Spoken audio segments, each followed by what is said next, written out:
24 debates. Camino al plebiscito.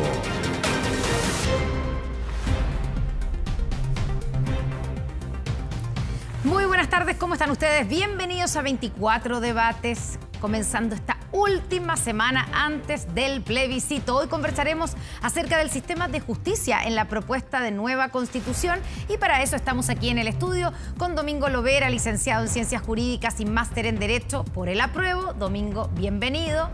Y por el otro lado, Máximo Pavés, ex subsecretario general de la Presidencia, por el rechazo. Máximo, bienvenido. Gracias a los dos por estar con nosotros. Ustedes pueden seguir 24 debates en nuestro canal 24 Horas y en nuestras plataformas digitales a través de 24horas.cl, TVN Play, Facebook y YouTube. Estamos en todas las plataformas. Les explicamos rápidamente a ustedes y también a nuestros telespectadores el funcionamiento del debate. Cada uno tendrá 9 minutos para sus intervenciones y ustedes entonces van a tener que administrar su tiempo. Tienen una tablet, cada uno de ustedes en el podio, ¿cierto? Que está con el número 9. Tienen 9 minutos y de ahí va a empezar el descuento. Va a ir reflejándose tanto en la tablet como en la pantalla que ven ahí. Y entonces, a medida que vayamos utilizando el tiempo, vamos a ir viendo, digamos, yo también voy a ir diciéndoles cuánto les queda, cómo lo administren, hablen menos, hablen más corto, etcétera, para poder aprovechar el tiempo. Lo primero que les quiero preguntar es sobre el cambio del nombre iba a decir Poder Judicial. Hasta hoy es el Poder Judicial. Si se aprueba este proyecto de nueva Constitución, el capítulo 9 establece los sistemas de justicia. ¿Tiene alguna importancia el que ya no sea Poder Judicial, sino que sistemas de justicia, Máximo? Hay pocas cosas más importantes y más civilizatorias en la historia de la humanidad, en la historia política de la humanidad, que la igualdad ante la ley. Y la igualdad ante la ley consiste en dos cosas fundamentales. Lo primero es que la administración de justicia no obedezca a discriminaciones, a privilegios. Y lo segundo, que el Poder Judicial sea un poder autónomo. Ambos principios con la propuesta de la Convención Constitucional se ven amenazados. ¿Por qué? Uno de ellos es la independencia. Mientras sigue existiendo en la Constitución, en la propuesta, un poder ejecutivo y un poder legislativo, ya no existe un poder judicial.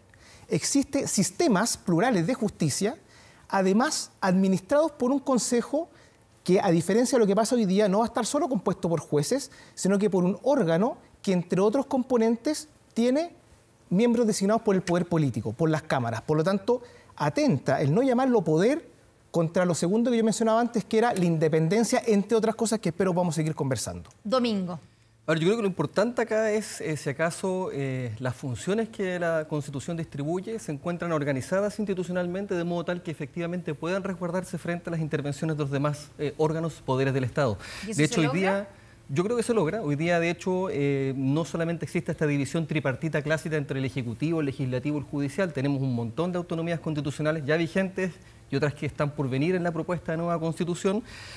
Y de hecho, la propuesta lo menciona por primera vez, cosa que no hace la regulación constitucional vigente, el principio de independencia y de autonomía del Poder Judicial. Podemos discutir luego sobre el Consejo de Justicia. Por ahora a mí me parece que el cambio de nombre es una cuestión cosmética y que no mella a la forma en que está organizado institucionalmente hoy día la Administración de Justicia. Hablemos del Consejo de Justicia porque para algunos eso es una razón o un peligro, digamos, un riesgo, se corre el riesgo de politizar los nombramientos y politizar el sistema de justicia, aquí el Poder Judicial, ¿cierto? Hasta ahora Poder Judicial. Y bueno, tiene diferentes atribuciones, el nombramiento, pero básicamente el número también de integrantes es uno de los cuestionamientos. Tanto es así que los partidos oficialistas, en este acuerdo que firmaron para poder reformar la Constitución, si es que esta se aprueba, tiene dos cosas que se refieren a lo que hemos hablado. Volver a llamarle Poder Judicial y un aumento del número de jueces como miembros del Consejo de Justicia. Domingo, ¿está bien como está establecido aquí en la propuesta o es necesario hacerle esas mejoras que establece el acuerdo?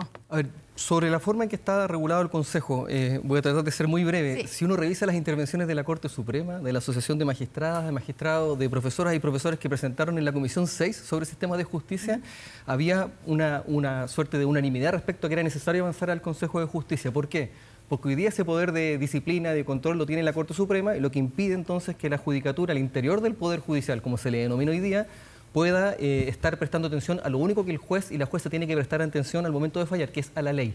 Hoy día, en cambio, tienen que estar prestando atención a lo que deciden sus superioras y superiores para congraciarse en alguna manera y poder seguir avanzando en la carrera judicial. El Consejo lo que busca es extraer esa función de la Corte Suprema, fue la opinión de la Corte Suprema. Profesionalizarlo de alguna manera. Para efecto de que efectivamente la cuestión de administración, disciplina, nombramientos, designaciones, traslados, esté puesta en manos de este Consejo para la Justicia y la Corte Suprema se encargue de lo que tiene que hacer una Corte Suprema, juzgar y ordenar la jurisprudencia al interior de los distintos tribunales. Ya, vamos a pasar a Máximo, pero sobre la pregunta es que si necesita, si está bien como está establecido en la propuesta constitucional o si ese Consejo de Justicia quedaría mejor con las modificaciones que le hacen que le harían los partidos oficialistas con ese acuerdo. Mira, hay dos críticas respecto a la supuesta politización. La primera, por la cantidad de personas que designaría el poder político, que en la propuesta de hecho son menos que las que designa de hecho el mismo mundo judicial.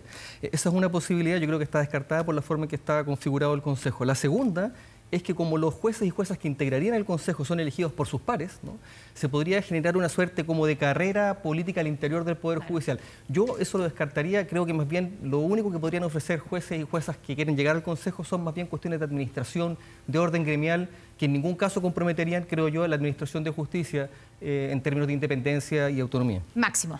A ver, claramente cuando uno analiza la independencia o dependencia de un órgano, una de las cosas que uno tiene que mirar es quién nombra al órgano que lo va a dirigir. En la actualidad, el Poder Judicial está compuesto por jueces y por lo tanto se gobierna por jueces, como también la Cámara de Diputados está compuesto por diputados. No existe un consejo que dirija cómo se tiene que administrar, por ejemplo, el Congreso Nacional. ¿Qué es lo que decía esta propuesta de la Convención? Generar un Consejo de la Justicia para los nombramientos, la gestión, la formación y la disciplina. ¿Qué es lo que es delicado en esto? Que de los 17 miembros son solo 8 jueces y 5 son miembros que define el poder político. Todos sabemos que el poder político, y en buena hora, define con criterios políticos.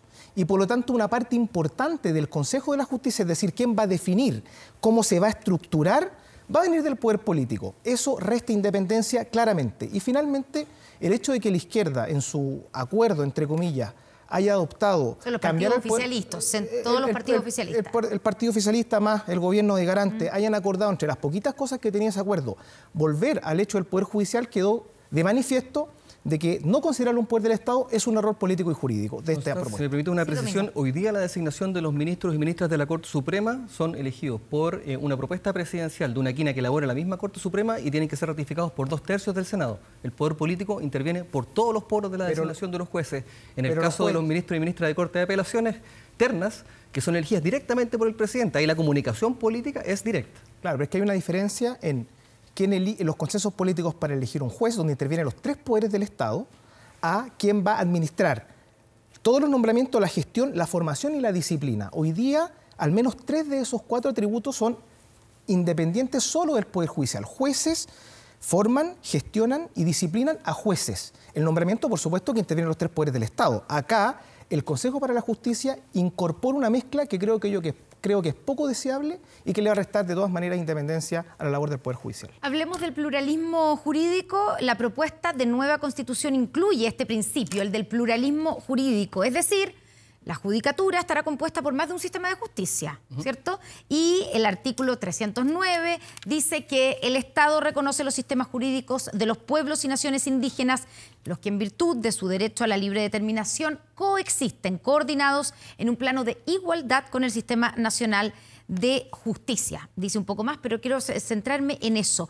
Y la gran pregunta es, ¿cómo se compatibiliza esto? ¿Cuáles serán las materias que se verán bajo esos sistemas jurídicos indígenas? ¿Cuántos serán? ¿Todos los pueblos reconocidos por esta Constitución van a tener su propio sistema? ¿Tienen hoy día su propio sistema jurídico?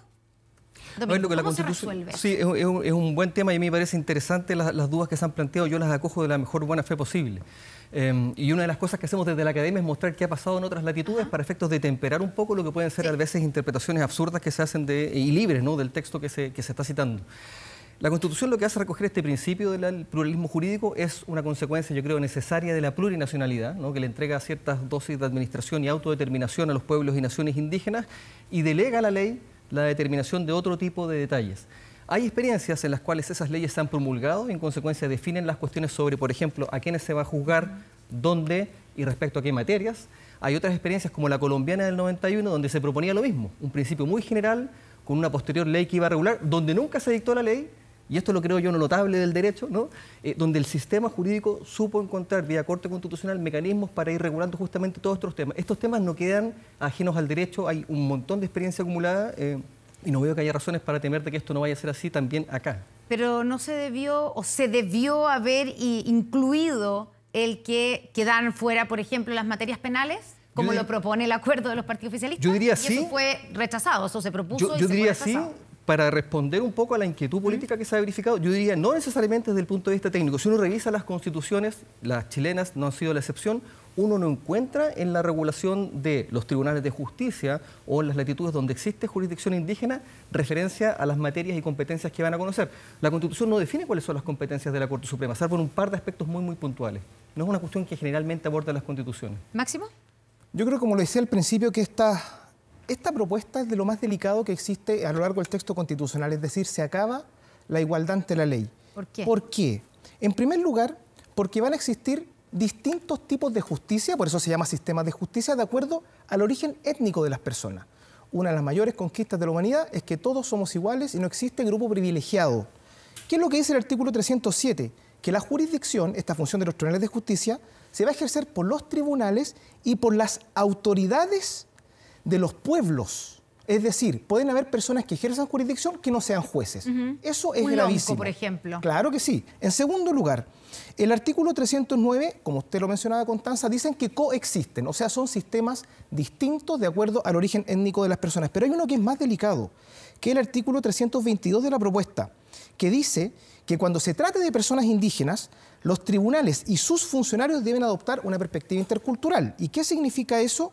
Que la resolución de las materias, es decir, el ejercicio de la jurisdicción, para ejercer la jurisdicción se debe tomar debidamente en consideración costumbres, tradiciones, protocolos y sistemas normativos de pueblos indígenas. Es decir, se acaba que todos tengamos que ser medidos bajo la misma vara. Y quiero poner un ejemplo muy claro. Lo que pasó hace poco tiempo atrás en la Corte de Apelaciones de Temuco con una persona de la coordinadora Arauco Mayeco, Emilio Beckhoff, de apellido alemán, que la Corte determinó que por el ser parte del pueblo mapuche debía cumplir su condena en un centro distinto por razones de pertenencia a un pueblo originario, cuando claramente ni siquiera tiene apellido mapuche. Entonces, ese tipo de circunstancias se van a agravar. Obviamente que el legislador va a tener que buscar un acuerdo, si es que este texto, yo espero que no, se aprueba, pero en definitiva el llamamiento constitucional es a que la justicia debe fallarse, debe orientar su fallo de distinta manera si se trata de personas que vienen de una raza distinta. Por lo tanto, eso es a todas luces injusto. ¿Qué se contesta, Domingo? Yo, sobre lo último, quiero decir un par de cosas al final. Sobre lo primero, el principio de igualdad a nivel legal y constitucional no consiste en que todas las personas reciban exactamente el mismo trato, sino que las personas sean tratadas con igual respeto y con igual consideración. Esto quiere decir que hay que tomar en cuenta cuáles son las circunstancias específicas de esas personas. A una persona con discapacidad, este es un caso que es cierto, ¿no? Que una persona ciega que va a rendir un examen para acceder a la Contraloría General de la República, como le dijo ese funcionario esa vez, ¿no? Usted no lo va a hacer rendir un examen escrito porque simplemente no puede hacerlo. Y el tratamiento con igual respeto y consideración, aunque parezca diferenciado, porque a ella probablemente le pueden dictar en la prueba. Una discriminación positiva. Un tratamiento igualitario, yo diría, más que acción afirmativa propiamente tal. Y en el caso del pluralismo jurídico ocurre exactamente lo mismo. Pueblos y naciones indígenas tienen tradiciones, cosmovisiones, formas de relacionarse distintas a las nuestras. Tienen tradiciones y culturas que muchas veces nosotras y nosotros no comprenderíamos, por ejemplo el hecho de que el agua lo considere un ser viviente, y estos son factores que la propuesta llama a que sean tomados en cuenta para efectos del juzgamiento que tenga que hacérsele. Sobre la perspectiva intercultural, diría lo mismo respecto a la necesidad de lenguaje claro, al enfoque de género, que son otros de los enfoques que aparecen acá. Eso ya está pasando hoy día. Max acaba de dar un ejemplo. Hoy día los tribunales ya juzgan con perspectiva intercultural, es obligación a la luz de los estándares del derecho internacional, con perspectiva de género, y lo hacen también ofreciendo un lenguaje claro. Déjame irme a una materia que no es nada complicada. La propiedad de pueblos indígenas, que tiene ciertas regulaciones de acuerdo a la ley indígena, ¿no? Está plagada de sentencias de la Corte Suprema que se refieren justamente a esta perspectiva intercultural a efectos de abordar prohibiciones de ventas o el tratamiento en materia de arriendo que puede darse o no a territorios o terrenos que han sido declarados indígenas. Es una cosa que ya pasa y la Constitución simplemente lo vuelve a reconocer. Máximo. Yo creo que lo que plantea Domingo es claramente el motivo por el cual esto es muy delicado, porque yo estoy de acuerdo contigo, Domingo, en el sentido de que la igualdad consiste justamente en evitar desigualdades injustas, pero de eso no se sigue que ante la aplicación de la ley, el factor racial, indígena, cultural, sea determinante para saber quién te juzga, bajo qué procedimiento. Eso en una democracia es un privilegio. Y la humanidad ya avanzó a que en materias de igualdad política y de acceso a la justicia, porque aquí no estamos en presencia de otros elementos que podrían ser parte del debate, la obligación de restituir las tierras, el Consejo de las Autonomías Territoriales, no estamos en ese debate ahora. Ahora es la aplicación de la justicia, los contratos, la sucesión, las materias penales. En ese tipo de cosas, dependiendo si yo soy parte o no de un pueblo originario, voy a tener un tratamiento distinto para temas que no necesariamente tienen que ver con las materias del pueblo originario. No sabemos, porque depende de la ley. Va a haber una ley que va a regular el sistema. Pero aquí yo creo que hay un punto que hay que hacer, ¿no? Sí. Las comunidades indígenas no tienen un derecho de los contratos, no tienen todas las materias penales reguladas. Eso no es así. De hecho, ¿qué significa? Que esas materias no van a ser vistas sino por tienen una tradición el sistema respecto de a la forma en que se resuelven ese tipo de conflictos. De hecho, Salvador Millaleo dice muy clarito, ¿no? La justicia indígena se utiliza la mayor de las veces para efectos de regular cuestiones relativas a la vida comunitaria de los pueblos y naciones. Y entre personas del mismo pueblo. Claro, lo que pasa eso no lo dice, no está establecido en la Constitución, pero se entiende que será así, ¿o no? Se podría explicitar, pero de hecho, si uno mira la garantía en materia de debido proceso, todas las personas tenemos derecho a acceder a un juez natural. O sea, yo diría que ni siquiera sería necesario establecerlo expresamente. Hoy día, tú, yo y Max, en la actual regulación constitucional, pero más claramente en la propuesta, tenemos derecho a un juez natural. Y eso supone entonces que nosotras podemos optar cuál es el sistema de justicia por el cual queremos ser juzgadas y juzgados, que es el sistema de justicia nacional, en nuestro caso. Ya, es que eso justamente es lo delicado, porque en definitiva, lo que está proponiendo Domingo, él cree que la interpretación de buena fe es que cuando hablamos de contrato o cuando hablamos de otras cosas no se aplica el derecho nacional. En Chile se tiene que aplicar la misma ley para todas las personas que habitan en nuestro territorio, independiente de su estatuto. Entonces, ¿qué es lo que va a pasar con esto? Que si uno tiene un problema penal con alguien de un pueblo originario, cuando uno tiene un problema civil con alguien de un pueblo originario, se va a exponer que lo juzguen de manera distinta, por un tribunal distinto y, en definitiva, como hay un mandato constitucional, que el juez tenga que aplicar a favor de la persona de pueblo originario los criterios para fallar un caso. Y eso, evidentemente, a la luz de las normas jurídicas, es injusto. ¿Cómo se soluciona eso que es una preocupación? Por algo, Domingo, el acuerdo, también nuevamente cito al acuerdo de los partidos oficialistas, define, ¿cierto?, que esto tiene que ser entre personas del mismo pueblo originario. O sea, si una persona que no es indígena tiene un problema con un contrato o tiene un problema legal de cualquier tipo... la justicia civil, eso no hay ninguna duda al respecto. Ya, yo creo que eso no ha pasado ni acá, no hay duda, ni ninguna experiencia comparada. ¿No debió comparada. haber quedado por escrito? No, porque ese no es un tema que resuelva la justicia indígena. Yo creo, no existen regulaciones en materia de contrato en las comunidades indígenas, ni tampoco es una cuestión que no tenga, digamos, no hay lugar a dudas en que eso va a ser resuelto por el sistema de justicia nacional. ¿Qué creo yo que es el caso interesante que está mencionando Max, que es un caso distinto? Max se refiere al caso en que la justicia tiene que aplicar un enfoque intercultural, como tiene que aplicar un enfoque de género cuando hay mujeres, en el segundo caso, involucradas, o cuando hay representantes de los pueblos originarios. Y esto no supone nada demasiado extraordinario.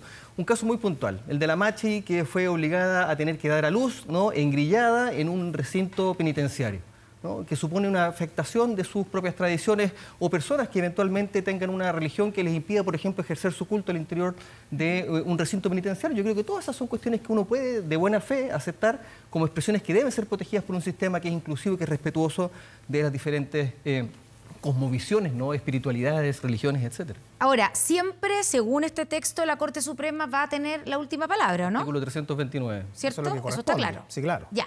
Pero para que no es que, digamos, coexistan y sean paralelos eternamente, sino que ambos sistemas están bajo el alero de la Corte Suprema. Y de hecho se refiere a las impugnaciones de la Corte Suprema. Sí. Es decir, supongamos en el caso, que yo creo que es ultra hipotético que no va a pasar, que una persona no indígena pretenda ser juzgada por una autoridad indígena, está el recurso al artículo 329 para impugnar esa intervención. Yo creo que ese es un caso que no va a ocurrir. Claro. Pero el problema con ese caso es que el juez siempre, Connie, va a tener que mirar el artículo 322 y decir, yo cada vez que, porque habla del ejercicio de la jurisdicción en general, cada vez que yo me enfrente a un caso en el cual intervenga o sea parte de una persona de pueblo originario, tengo que estar atento para fallar a sus condiciones, a su cultura, cosa que para el resto de las personas no pasa.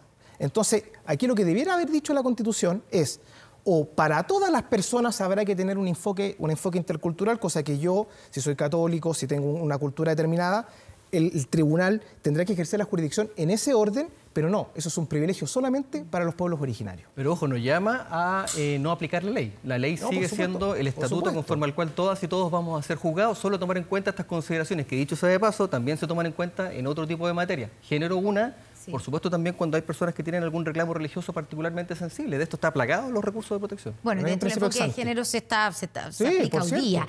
Quiero ponerlos ante el caso para que, digamos, derribemos los mitos y los fantasmas que aparecieron el fin de semana. Después de la detención de Héctor Yaitul. Hubo personas, concretamente el senador republicano Rojo Edwards, pero también un diputado de la UDI, que pusieron sobre la mesa que si este texto constitucional estuviera aprobado, el abogado de Héctor Yaitul podría exigir que lo juzgue un tribunal indígena, y eso podría ser posible si es que esto fuera aprobado. Máximo Pave, ¿eso es verdad o eso es extremar el argumento y utilizarlo para crear una fake news? Ahí hay que ser importante, es que yo creo que hay un punto intermedio, porque en el fondo falta saber cómo la legislación va a recoger estos principios. Pero es que no sabemos todavía, porque eso es materia de ley posterior. Pero lo que sí está claro es que Héctor Yaitul, tanto para su proceso como para el lugar donde va a cumplir su condena, siempre podría apelar a que su estatuto de ciudadano o de persona de pueblo originario admite algún tipo de excepción o de privilegio, porque como no sabemos si esto se aplica a la ley indígena o no, mire, si una de las voceras, esto fue una de las personas que fue a vocerear a favor de Héctor Yaitul, dijo: oye, a Héctor no hay que juzgarlo con la justicia chilena.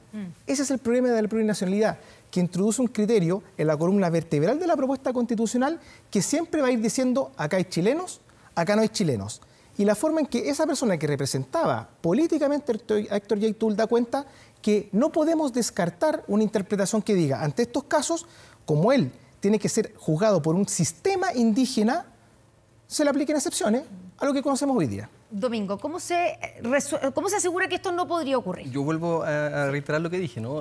Primero, es evidente que la justicia indígena aplica únicamente para los y las integrantes de los mismos pueblos y comunidades. No dice en caso que esto no fuese así, eso es todo lo que indica toda la experiencia comparada. Eso es lo que puedo informar, como suele decirse en los informes en derecho, de lo que ha sido la experiencia en Colombia, Nueva Zelanda, en España, en Estados Unidos, en Canadá. O sea, esta es la experiencia en materia y que no incluye las materias penales. No incluye materias penales de este tenor. Pese a que no esté escrito, pese a que no esté escrito. Menos aún, cuando esta persona, se comprobase, porque hasta ahora no se comprobó nada, atentara en contra de personas que no pertenecen a los pueblos indígenas. Y por último, no hay que olvidar el artículo 309, inciso primero, que supone la sujeción del Sistema Nacional de Justicia y de los sistemas indígenas de justicia a los estándares del derecho internacional de los derechos humanos. O sea, aquí no hay una suerte de chipe libre para que la justicia pueda hacer lo que le plazca, ¿no? Claro, lo que pasa es que ahí el derecho internacional de los derechos humanos también contempla, por ejemplo, el convenio 169, que también establece algunas medidas especiales para los pueblos originarios. Por lo tanto, Domingo, aquí quedó claro que hay una falla, porque justamente una Constitución que tiene casi 500 artículos, donde se detalla muchas cosas, no haber advertido que no se aplica para materias penales, es una interpretación que yo te entiendo a ti de buena fe, pero que el texto no lo dice. Yo no quiero dudar de la buena fe de Domingo, un destacado académico, entiendo que él tenga un argumento para eso, pero no es lo que dice el texto. El texto no hace distinciones a pesar de que hace un tratamiento muy largo de los temas de los pueblos originarios en todo el texto constitucional. Entonces hay razones para pensar de que hay un vacío que algunas personas como Héctor Yaitul se podrían aprovechar. Bueno, y hablando de los sistemas jurídicos indígenas, y ahí se genera otra pregunta, porque no tenemos claridad de que existan esos sistemas jurídicos, ¿o no?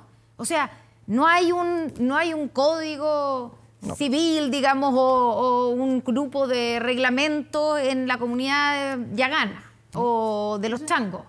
No hay. No lo hay. Entonces, todo esto, ¿en qué se va a traducir? Que hay que empezar a hacer un trabajo de recuperación de tradiciones, de oralidad y ponerlos en un papel. No necesariamente, porque lo que la justicia indígena habilita justamente es que las personas que pertenecen a un pueblo puedan ser juzgadas de acuerdo a sus tradiciones, sus costumbres y por sus autoridades. Es una cuestión que para nosotros es algo indescifrable e indecible, ¿no? Claro. Pero no ¿Qué para significa eso en la práctica? ¿Me puedes poner un ejemplo? Me quedé sin tiempo, ¿puedo decirlo? Cero. Ya, ¿le damos unos segundos, señor director? Sí. Además que yo estoy haciendo la pregunta. Me quedan 18. Déjame colocarte un ejemplo muy puntual y me callo, que es sobre justamente un tipo de regulación que me comentaron, tengo un estudiante de doctorado que justamente está haciendo este trabajo, que se castiga, ¿no?, en el ASMAPU y que no tiene un correlato, por ejemplo, en nuestras prácticas, que es ir a los ritos religiosos mapuche y tener una actitud poco decorosa o de burla. Si uno puede ir acá a la misa, reírse, qué sé yo. Es una falta de respeto. Chateando, es una falta de respeto, pero no es una sanción, salvo reproche social, no es una sanción que la ley pueda a ti imponerte. Eso existe, por ejemplo, en las comunidades indígenas, parte de su costumbre, de su tradición, del respeto que deben a esas ceremonias tan significativas. A mí me quedan 20 minutitos. La verdad es que el artículo... minutitos. Perdón, 20 segunditos. El artículo 307, donde parte enunciando lo que son los sistemas de justicia, dice, y por eso quiero volver al principio, la jurisdicción se ejerce por los tribunales de justicia y, además de los tribunales de justicia, las autoridades de los pueblos y naciones indígenas. Es decir, una autoridad yagana, una autoridad diaguita, que no conocemos su derecho y por lo tanto yo no tengo ningún problema en incorporar la perspectiva intercultural de los pueblos originarios.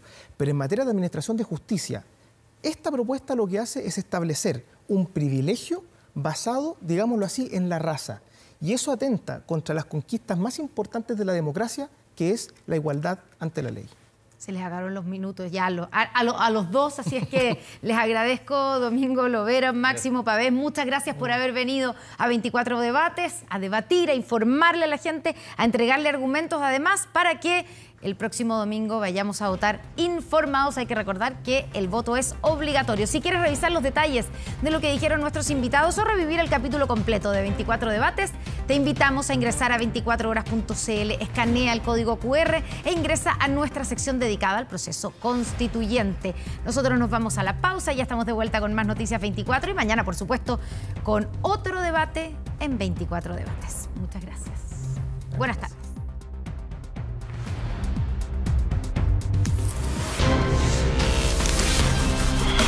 24 Debates, camino al plebiscito.